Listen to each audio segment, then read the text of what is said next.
What's up, guys? We're going to do a fundamental review on Electra coin today. For those of you new to the show, the way it works is I put a poll over on my Twitter. The winning coin then gets a review, positive, negative, or indifferent over here. So before we get started, make sure to like, share, and subscribe this video. The bigger we can grow this community, the more data points and more educated financial decisions all of us can make. I know there's a lot of people in here from ECA. I know one of the lead developers did reach out to me about doing an interview, and which I would like to do, is I do have some concerns and red flags with the project I'm going to talk about. You can either take those as positive and try to fix them. Obviously, every coin has their own little flaws that I try to bring to light, and hopefully they can make progress on those.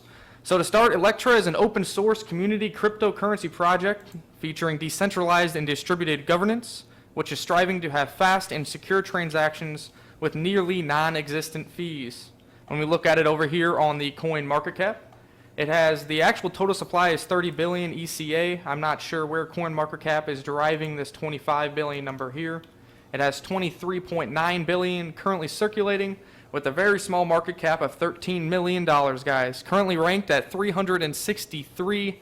I think earlier this year, or maybe last year, it was in the top 160s. So it hasn't been able to maintain that market share, but as you know, with a lot of these smaller coins, as you go into a bear cycle, these ones are usually hit the hardest. We'll go over here to talk about some of their distribution methods. This was posted by Electra 1. I believe this is the lead developer who has remained anonymous on the project. Correct me if I'm wrong, guys. So the general information, they did pre-mine 1 billion ECA. They said that these funds are maintained by a trusted community funds manager. Distributed and use of funds is determined by census. Pre-mined funds will be used for various purposes, including but not limited to the following: maintaining the security and usability of the platform, funding further development projects as outlined by our roadmap, and application to new exchanges. Now, guys, usually pre-mined is seen as a negative thing. It was only 3.34% of the total supply.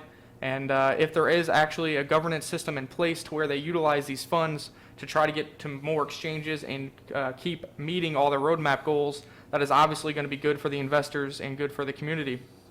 Now, this is where it gets a little tricky. So right now they are 100% proof of stake, but originally they did have a proof of work algorithm in place.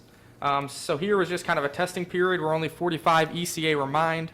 But from these block numbers here, block 11,522 to 11,810, they kind of did like a gold rush where they mined 18.9 billion ECA in a 24-hour span. Now, this is one of the red flags that I kind of would want to discuss to a lead developer of why they took this approach. I know they did give a buffer of 40 days for miners to get on the algorithm, but in my opinion, mining that much that quick is obviously going to have large bag holders and whales in the ecosystem, which may hurt some of the longevity of the project. As with any big pumps, there might be a very fast corresponding dump, as there is so many people out there in the ecosystem that do have a lot of ECA that may be looking for short-term profits. Now, that's not for sure, but that is one question that I would want to consider asking. Also, Electra now uses proof of stake to verify transactions and provide security to their network. ECA features a 50% annual stake reward rate with no fixed reward per block. Instead, each stake reward is proportional to the amount staked relative to the total ECA in circulation. I was also going to hypothetically calculate how long that this 50% rate, because that is a very high rate of return there, guys, how long that could be maintained before the total supply was reached. But I could not find what the actual block reward was for ECA. I know that they have 5-minute block times, mine about 288 blocks per day. But I'm not sure how many coins are in each of those blocks. So if somebody out there knows, let me know, and we can kind of calculate that number for you guys. This is a pretty good incentive for people to hold on to their ECA. 50% staking reward is very large, guys. But like I said, once the full 30 billion is met, you're only going to be relying on transaction fees, and therefore you're going to be relying on how many people are really utilizing this token here in the future. The ECA wallet-to-wallet transactions are received almost instantaneous and cost way less than a penny. But currently the coin does have a 5-minute block time. This confirmation does still take 5 minutes, guys. So they do say instant and super low fee. It is instant in the sense that you see it in your wallet right away, but it does still have 5-minute block timers. So people would have concerns about double spending and some of these other things. Now, I did download the wallet. There's 3 separate coin sections in the Electra wallet. There's a spendable section, a stake section, and an unconfirmed. The unconfirmed section is where you'll see your coins instantaneous, and this prevents from a double spend occurring with a transaction occurring before the confirmations are complete. I don't know if other coins have done this. So this is pretty interesting because you can have, if you did this with a merchant, per se, you could have instant transaction to the merchant to where they're like, okay, the coins are there, and the double spend is prevented due to it being in the unconfirmed section of their wallet. So that's an interesting thing. I don't know if any other coin has done that. The team is made up of a fast-growing list of trusted community members pouring in time and effort to further the Electra mission. The lead dev has remained anonymous, named Electra 1. I believe that is who posted about the distribution methods. That's a little strange. I know nowadays a lot of people like to have a face of a project, and that really gives investor confidence. I'm not going to say it is a truly negative thing, as a lot of the developers on Monero are anonymous, but that's a little bit different because that is a privacy coin, and they might see some kind of government reprimand here in the future. With Electra, as of now, there is no privacy features on their blockchain, so it's kind of interesting, and I would kind of want to know why he decided to remain anonymous on that. That's a little bit of a question mark for me, guys. The Electra community is not huge, but seems to be very active on Discord, Telegram, and Twitter. They did invite me to go over to the Discord. I checked it out. I didn't comment in there, guys, but I did see that people were communicating.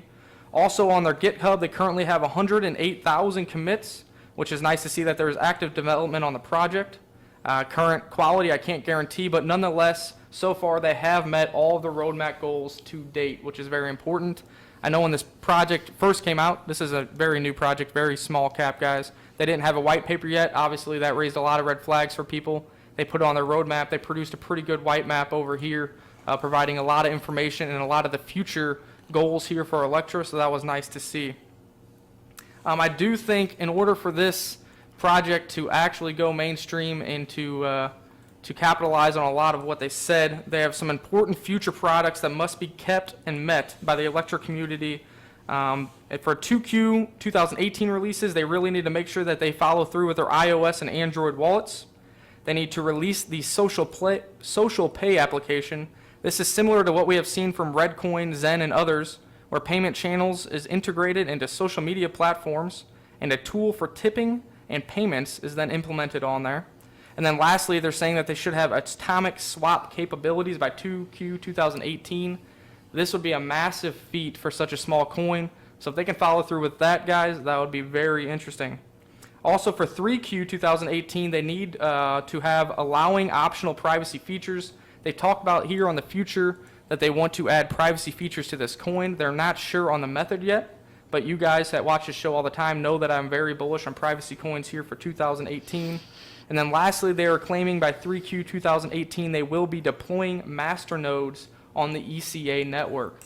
This would be another incentive for investors to hold on to their coins and almost in a way lock those coins up, creating less supply in the markets, which hopefully with more demand will increase a higher price for investors. I would be interested to see how the percentage payout dynamics for the master nodes work, since they are paying a 50% staking reward for just at the average Joe. The one thing I'm worried about with such a high staking reward is it's great right now. It created kind of a gold rush effect for this community. But like I said, depending on what their block reward is, the longevity of that reward may not be for very long, guys. So we'll have to see on that. That would be one of the questions I would ask one of the devs as well. Overall, Electra has a very ambitious roadmap that, if met, could provide strong investment growth and name recognition. As of now, Electra is going to be falling into a highly competitive currency sector, so it will be interesting to see how they can differentiate themselves from competitors. For example, Zen, Vertcoin, Litecoin are either creating projects, platforms, or payment gateways, providing more value propositions for each of those individual currencies. As of now, Electra obviously is not available on very many payment channels, and they do not have any plans to create any kind of platforms or products. So it's going to be interesting to see if they can really get into mainstream adoption, how they're going to differentiate themselves here in the future. Also, like, this is one of those interesting one, guys, where right now it's so early that I can't say, fundamentally this is a complete trash coin or anything like that. They have been putting in GitHub repositories. They have met the roadmaps. They are just a very small coin. So this is a highly highly risky investment if you guys chose to do it. And these are the type of coins where if you choose to invest in them, they have to be a very small percentage of portfolio where you're just hoping for massive gains. And you have to keep reevaluating this coin on almost a daily or monthly basis based on what kind of projects they're coming out with. So we'll see what happens with that, guys. I think these type of coins with unit bias are the ones who can really produce big gains in the next bull run. But like I said, highly risky investment, guys, and that's about all I can really provide for you. I've raised some red flags in there, and hopefully I can get an interview here on Crypto News so we can provide a little better insight on Electra coin. And like I said, it's another currency for now. We'll see if they can add some new development and some new platforms to really differentiate themselves from the rest.